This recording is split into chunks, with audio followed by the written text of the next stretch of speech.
सामान्यांच्या न्याय हक्कासाठी पाहत रहा फक्त दखनी स्वराज्य।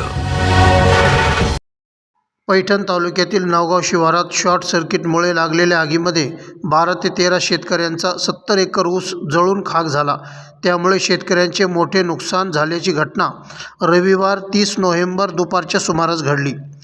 याबाबत अधिक माहिती अशी की नावगाव शिवारात विद्युत वाहक तारेचे घर्षण होऊन शॉर्ट सर्किटमुळे शेतात उभा असलेला ऊस 12 ते 13 शेतकऱ्यांचे 70 एकर ऊस जळून खाक झाला। परिसरात आधीच अतिवृष्टीने शेतकऱ्यांचे पिकांचे प्रचंड नुकसान झाले होते।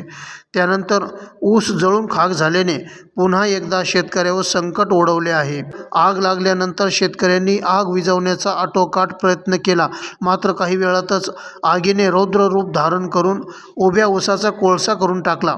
नुकसानग्रस्त शेतकऱ्यांची नावे बबनराव गवांदे, हाजी दिलावर, चंद्रकांत कबाडे, रावसाहेब चौधरी, ज्ञानेश्वर ताकपिरे, दत्तात्रय थोरात, शोभाबाई बबन गवांदे, रोहिदास बबन गवांदे, नंदकिशोर तुकाराम गवांदे, प्रभाकर उत्तमराव थोरात, कमलाबाई रावसाहेब चौधरी, शोभा राजू पवार, प्रवीण बबन गवांदे, दिलावर खा वजीर खा पठाण आदी शेतकऱ्यांच्या शेतातील ऊस आगीत जळून खाक झाला। दरम्यान नुकसानग्रस्त शेतकऱ्यांनी साखर कारखान्याकडून तात्काळ ऊस तोडणी करून घेण्याची मागणी केली आहे। तसेच प्रशासनाने पंचनामे करून योग्य नुकसान भरपाई द्यावी अशी मागणीही करण्यात आली आहे। दखनी स्वराज्य न्यूजसाठी शब्बीर भाई बिहा मांडवा।